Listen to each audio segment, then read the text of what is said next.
Di tengah pertumbuhan gereja yang semakin beragam saat ini, kita melihat ada orang yang dipakai Tuhan untuk melayani, bahkan memimpin jemaat sebagai pendeta tanpa latar belakang pendidikan teologi formal.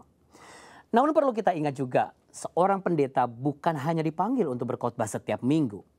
Ia dipanggil untuk menggembalakan jemaat, menuntun, melindungi dan membimbing umat Tuhan dalam kebenaran firman Tuhan dan kehidupannya sehari-hari. Nah, pertanyaannya, apakah seseorang yang tidak pernah mengikuti pendidikan teologi mampu mengemban tanggung jawab sebesar ini? Dan apakah gelar atau ijazah menjadi penentu utama untuk seseorang layak disebut sebagai pendeta? Sebelum kita membahasnya lebih lanjut, bagi Anda yang memiliki beban permasalahan hidup dan Anda rindu untuk didoakan, silakan hubungi Sahabat Doa 4. Nomor yang ada di layar Anda saat ini. Dan saatnya sekarang kita langsung berbincang dengan narasumber kita, Pastor Leonardo A. Syamsyuri, Gembala Senior di Gereja Kemuliaan Sion Light to the Nation. Dan beliau juga pengajar sekaligus pelatih bagi para pemimpin dan gembala jemaat. Wah, ini pas sekali. Shalom Pastor, apa kabar Pak Leonard? Shalom Pastor Andi.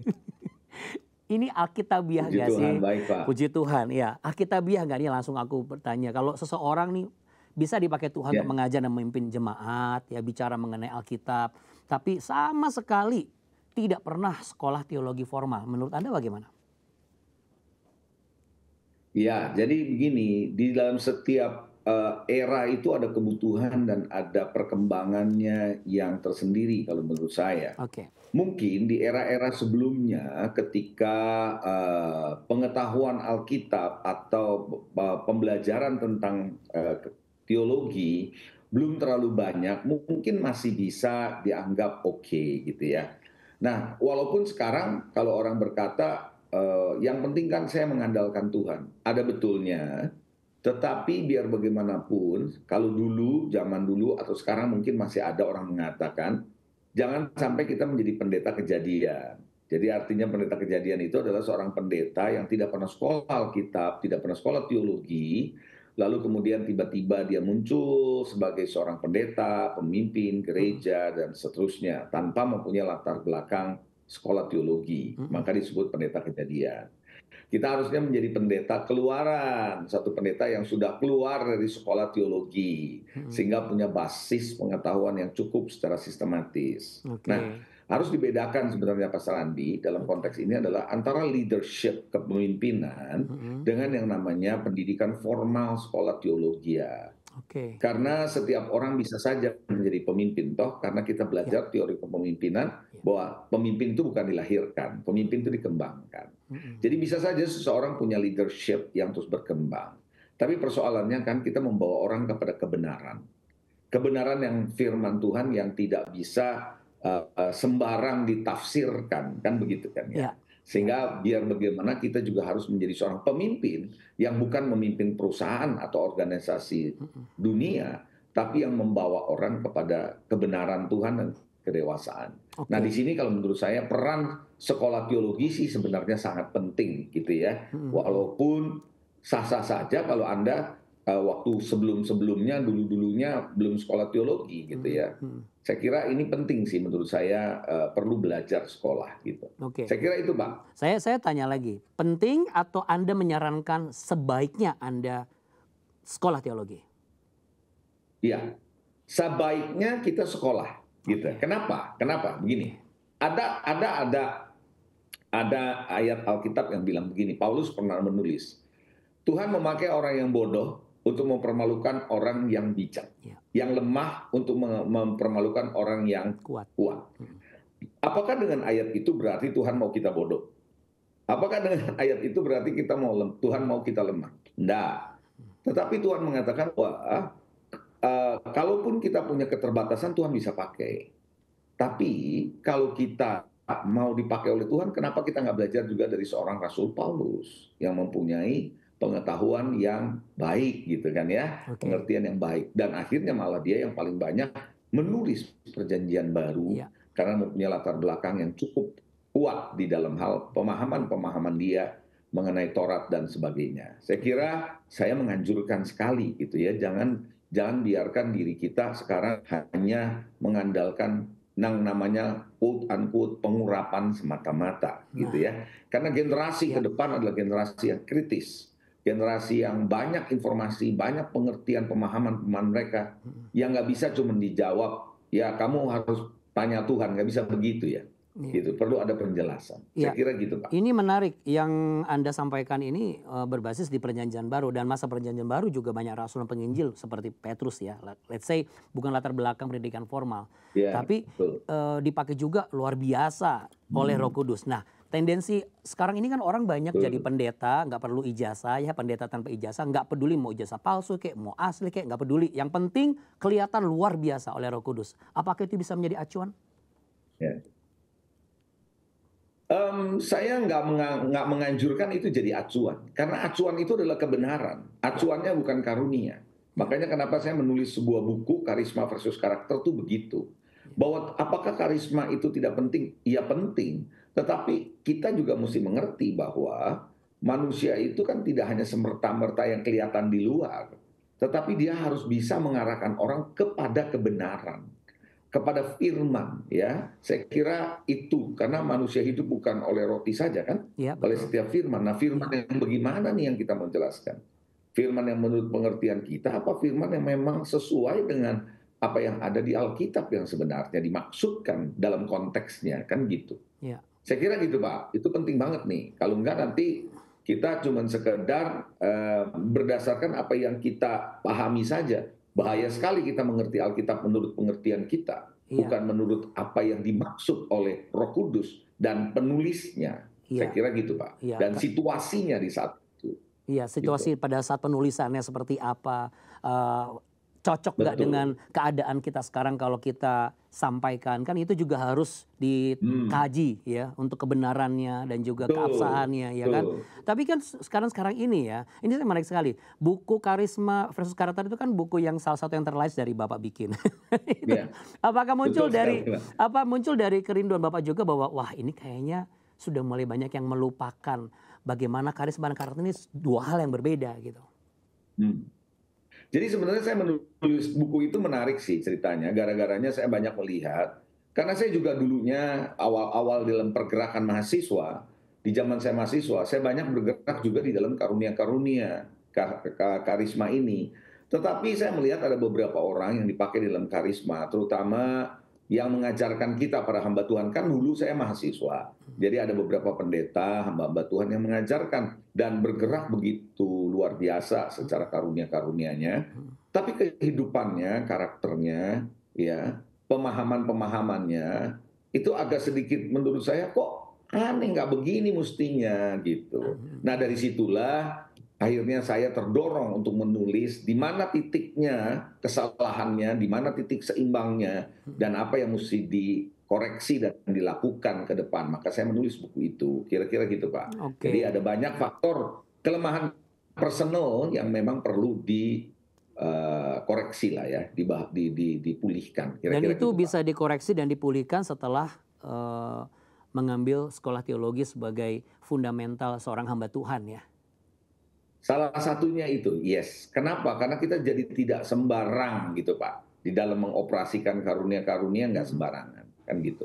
Tapi ada banyak kasus juga nih kalau ada yang bertanya, loh itu orang sekolah teologi, tinggi malah. Yang ada malah Hmm. sombong, diajak ngobrol nggak bisa, terus serba menggurui. Nah apa ada yang salah dari eh, yang diterapkan di sekolah teologi hari-hari ini? Atau kita harus lebih selektif dalam memilih institusi pendidikan teologi supaya kita tidak salah masuk gitu? Oke, oke. Jadi ini menarik nih Pak, pertanyaan yang sangat menarik sekali. Persoalannya ini kepada pribadinya atau sekolahnya, kan begitu. Ah, Ada orang sekolah dari University Harvard misalnya, lulus, ya, bagus. Tapi orangnya sombong, orangnya susah dideketin dan sering menjadi orang yang tidak menjadi teladan. Persoalannya kan bukan salah Harvardnya, ya, ya, dari ya, ya. orangnya. Kan gitu. Betul, betul. Kan kita ini sering gampang mengatakan, oh, tuh lihat tuh yang sekolah Alkitab, sekolah teologi tinggi-tinggi kayak gitu. Saudara, bukan sekolahnya kalau menurut saya sih, tapi orangnya, kan gitu kan Oke, ya. oke. Jadi ada orang yang enggak, kan gini. saya suka bilang, nggak selalu orang kaya itu sombong kan. Iya. Bukan cuma orang kaya yang bisa sombong kalau mau disebut. Orang miskin juga banyak yang sombong. Jadi kesombongan itu bukan soal kaya Iya. atau miskin, Betul. kondisi keuangan, bukan soal pendidikan, S2, S3 atau nggak sekolah, tapi kan masalah hati. Jadi kalau kita mau belajar, sebenarnya ya kita memang punya hati seorang murid, mau belajar, dan kita belajar untuk memperbaiki diri, bukan belajar untuk menjadikan diri kita malah membenarkan perbuatan atau tindakan-tindakan kita yang salah. Ya. Dengan karena kita sekolahnya tinggi, bukan itu. Kan Oke. gitu. Oke. Jadi itu penting, Pak. Jadi Iya. kalau saya suka bilang begini, Pak. Kalau kita hidup tidak berubah, tidak bertobat, tapi kita sekolah makin pinter di sekolah teologi misalnya, itu bisa membuat kita menyempurnakan dosa kita loh. Waduh, bahaya itu. Dosa kita sempurnakan. Karena kan sekarang makin pinter kita. Iya. Ada dalih ayat-ayat. Iya. Tapi kita nggak bertobat. Makanya pertobatan itu menjadi esensi utama setiap pendeta, setiap hamba Tuhan, siapapun dia. Ada banyak Itulah orang yang esensi awal. ada banyak orang yang punya esens sebagai pengkhotbah, ada bakat sebagai pemimpin gitu ya. Mungkin nggak sih mereka bisa kehilangan apa yang mereka punya ini kalau mereka tidak memahami dasar teologi dengan benar, atau sebaliknya sudah memahami dasar teologi dengan benar sekolah, tapi kok kayaknya nggak punya karunia apa-apa. Mungkin nggak itu, Pak? Oke, sebenarnya setiap orang kan dikasih karunia ya sama Tuhan ya. Iya. Tuhan itu pasti Tuhan yang memberi karunia. Cuman kita nggak aware, kita nggak sadar kalau kita dipakai di dalam karunia tertentu. Ya. Atau kita merasa kita nggak perlulah itu, kita nggak merasa bahwa buat apa itu. Nah, ketika kita berpikir seperti itu, kita sulit menggali potensi ataupun karunia yang ada pada kita. Saya percaya setiap orang, termasuk Pak Pastor Andi dan semua pemirsa yang menyaksikan ini pun pasti ada karunianya, pasti ada talentanya. Amin. Cuman apakah kita mau kembangkan, apakah kita mau menemukannya atau tidak, itu tergantung kita. Dan sekolah teologi bisa membantu itu ya untuk menemukan panggilan karunia kita tuh yang benar seperti apa gitu ya. Sebenarnya kalau yang mau menemukan panggilan kita akan lebih banyak waktu kita praktek sih Pak, kalau menurut saya. Ya. Lebih waktu kita praktek, kita melayani, kita menolong orang, nah itu akan lebih ketahuan tuh talenta kita tuh di mana. Ya, kalau sekolah itu akan lebih membukakan kita koridor-koridornya supaya nggak salah, rambu-rambunya supaya nggak salah. Saya kira gitu Pak. Oke, saya mengambil apa yang Bapak sampaikan, nggak salah. Bagaimana cara kita melihat pengajaran atau doktrin yang nggak salah, yang hari-hari ini sering muncul nih di sosial media. Di mana kurangnya, Pak? Dari berdasarkan pengalaman Bapak ini sebagai pendidik. Setiap orang bisa ngomong ya, Pak. Betul ya? Setiap orang bisa ngomong. Iya. Mau dari orang yang sekolah teologi kayak atau enggak kayak gitu kan. Even orang-orang yang enggak punya latar belakang pelayanan sama sekali pun bisa ngomong. Iya. Karena sosial media kan. Jadi kalau menurut saya cara kita menjaga rambu-rambunya itu adalah ya tentu saja kita harus mengerti landasan kebenaran firman. Makanya itu sekolah itu penting menurut saya. Sehingga kita tahu tidak hanya menafsirkan menurut pengertian kita. Kan kalau sekolah tuh ada basisnya. Betul. Ada basis-basis yang nggak keluar dari kerangka yang benarnya kayak gitu. Iya, frame-nya jelas ya. Framingnya jelas ya. Framingnya jelas. Betul. Iya. Tapi kenapa ya ketika sistem framingnya jelas itu, tapi kok ada yang sudah lulus bahkan S2 teologi gitu, hidupnya tuh kok jauh dari teladan Kristus gitu. Bahkan sampai sekarang ini. Apakah ini masih menjadi problem personal dari setiap orang yang ikut sekolah teologi, atau sebenarnya kalau kita pisahkan mana yang lebih penting? Apakah ijazah lebih penting atau karakter dan juga integritas hidup kita yang lebih penting? Atau sebenarnya dua-duanya ini harus bersinergi? Nah, ini kembali lagi di buku saya Karisma Karakter nggak boleh dibandingkan satu sama lain, harus dua-duanya sih. Harus sebenarnya beli perlu bukunya dua-duanya. kayaknya. Iya Pak, harus seimbang dua-duanya. Jadi kalau kita mau ngomong dalam bahasa Inggris ini menarik nih Pak. Kita ini human being, bukan human knowing, bukan human doing, tapi human being. Jadi being, orangnya itu penting. Yesus mati di atas kayu salib bukan menebus pelayanan kita, bukan menebus pengetahuan kita, tapi menebus kita, manusia yang berdosa. Jadi kita mesti tahu pelayanan ada karena ada kita, Mm-mm. gitu loh. Ya, Saudara. ya, Ya, ya, ya, bagaimana kita bisa membawa orang mengalami transformasi karena ada kesaksian hidup kita, ya, gitu. ya, Jadi diri kita menurut saya sangat penting, gitu. Ya, bukan berarti pengetahuan nggak penting, karunia hmm, nggak penting, bukan itu maksud ya, ya, saya, ya, ya, gitu loh ya, Pak. Jadi ya, dua-duanya nggak bisa dianggap ini lebih penting daripada ini, dua-duanya penting, dua-duanya sangat penting, gitu. ya. Em, Dulu Anda kan bankir nih. Ya Pak. Kok bisa jadi hamba Tuhan pendeta? Kejadian dulu baru keluaran kah atau keluaran dulu baru kejadian? Iya, saya kejadian dulu Pak. Kejadian Kita dulu baru mirip-mirip keluaran, sebelas dua makanya belas saya Pak bisa ya. bilang gitu. Di Iya, zaman iya, iya, mahasiswa iya, ya iya. kejadian dulu Pak. Iya, saya juga sama Pak, kejadian dulu baru keluaran. Bener, Pastor, memang begitu sebagai urutan yang Alkitab ya, ya Pak. sebagai yang sudah lebih dulu kejadian dan keluaran ya. Apa saran Anda, Pastor, untuk teman-teman kita yang saat ini dengar obrolan kita langsung, ih aku tuh terpanggil untuk melayani gitu, untuk jadi hamba Tuhan, Nah, jadi gembala atau hmm, jadi pengkhotbah gitu. Tapi saat ini belum punya kesempatan untuk sekolah teologi formal karena berbagai macam alasan, hmm. termasuk juga mungkin alasan karena biaya dan lain sebagainya. Apa yang bisa Anda berikan saran yang praktis dan langsung bisa dilakukan oleh mereka supaya mereka tidak kehilangan panggilan itu? Oke, oke. Paling tidak kalau menurut saya, kalau misalnya mengenai waktu dan sebagainya bisa juga, eee, gini loh, kalau kita ada panggilan Tuhan, nggak mau kita harus menyediakan waktu sebenarnya untuk belajar, karena Hmm, itu investasi. ya, Dan itu adalah bukan cuma investasi ya, tapi itu adalah sebuah pembekalan buat diri kita sendiri ke depan. Karena nanti kalau kita sudah mulai sibuk dalam pelayanan, malah nggak ada waktu lagi, oke. lebih susah lagi. Tapi di awal-awal kita seperti ada pelayanan di awal, kenapa nggak sediakan waktu untuk itu? Mm-mm. Karena nggak akan ada ruginya, ke depan nggak ada penyesalannya, karena dengan begitu kita udah mempersiapkan diri ke depan, kan gitu. Oke, Ya, dan oke, tentu untuk temporary mesti baca buku-buku yang berkualitas, itu baik menurut ya. saya, buku-buku teologi yang berkualitas, belajar. Dan sekarang udah banyak kalau mau ada bantuan, bala bantuan, buku-buku ensiklopedia kah, itu apakah itu kamus kah, atau apa saja, bahkan komentari bisa didapat secara online sebenarnya untuk bisa baca, ya, untuk membantu. Tahap awalnya begitu menurut saya. Oke, Tapi kedepannya tetap harus ambil waktu untuk sekolah secara formal. Menurut saya itu akan jauh lebih baik. jauh lebih Pasti baik. akan jauh. Pasti akan jauh lebih Ya, baik. Walaupun ya, sekarang keadaan sedang tidak baik-baik saja karena kita di gereja sedang krisis leadership nih. betul, Apa betul, solusinya Anda betul. yang bisa Anda sampaikan supaya ini menjadi sebuah kesadaran dan kepekaan bagi setiap Hmm, orang untuk bangkit bangun gitu loh. Kita harus sadar ini harus hmm. kita perbaharui.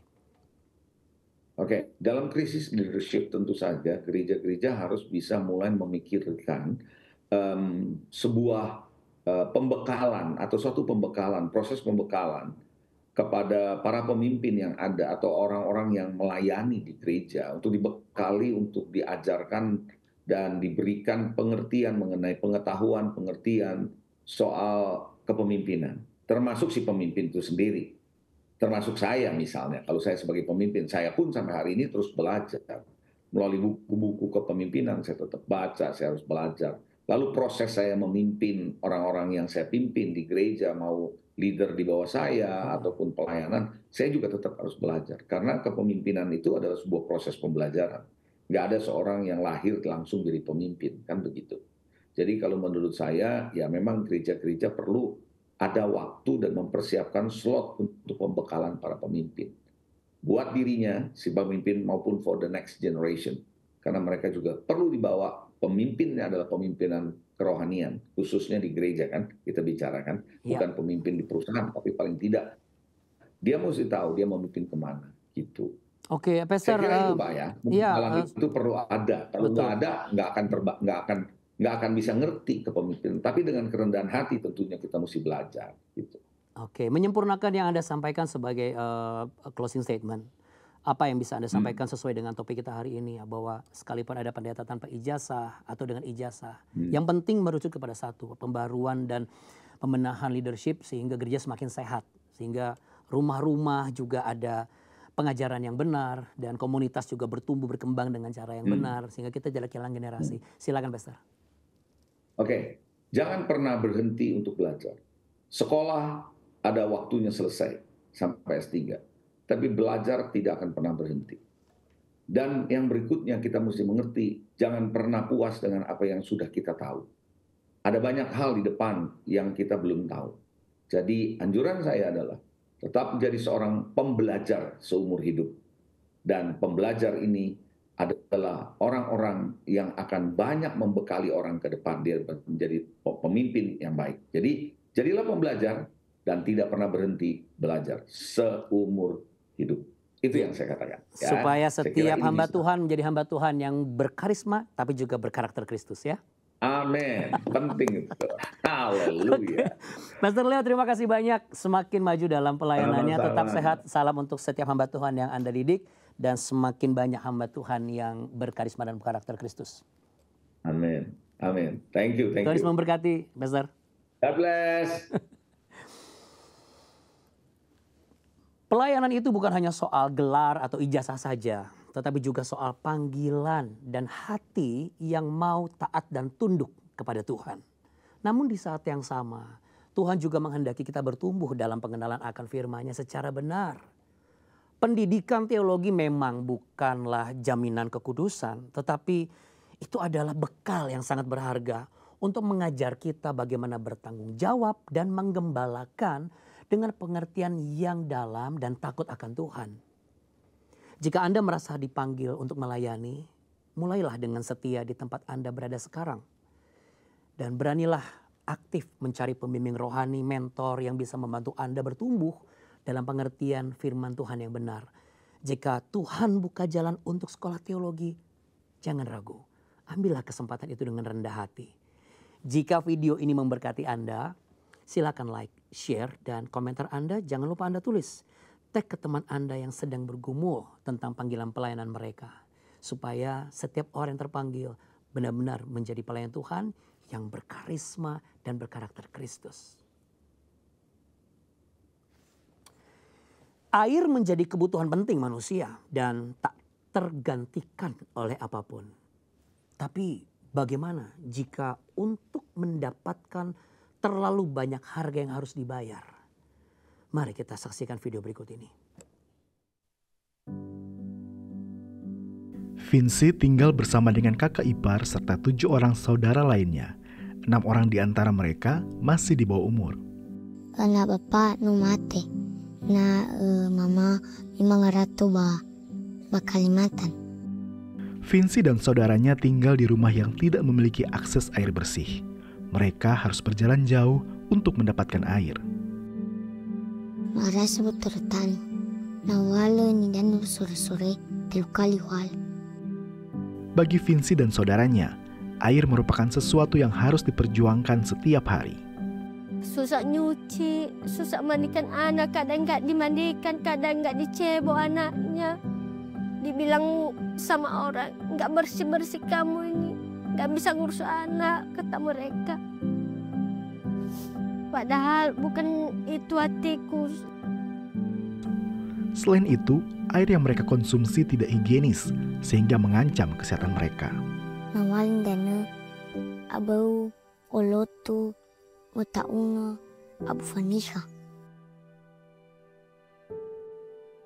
Fuha daluku mencere mencijimu.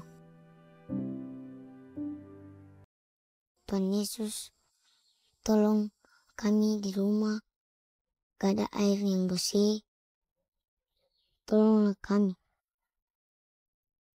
Melalui Sanggar Belajar School of Life di BNKP Hilegio Mazinge, di mana Vinci merupakan salah satu anak yang dimuridkan di sana, Obor Berkat Indonesia mengetahui akan kesulitan Vinci dan keluarganya. Kemudian, Obor Berkat Indonesia membangun unit rainwater harvesting system di rumah Vinci, bersama dengan 34 unit lainnya di Desa Umbu Belodana. Menerima bantuan ini, anak-anak saya bahagia, bisa mandi, bisa pergi ke sekolah, bersih-bersih lagi. Nggak dikatakan orang, nggak dibilang orang, anak itu bau. Sawagele obi meno obi hema hani dana si bersih. Tuhan Yesus memberkati. Amin.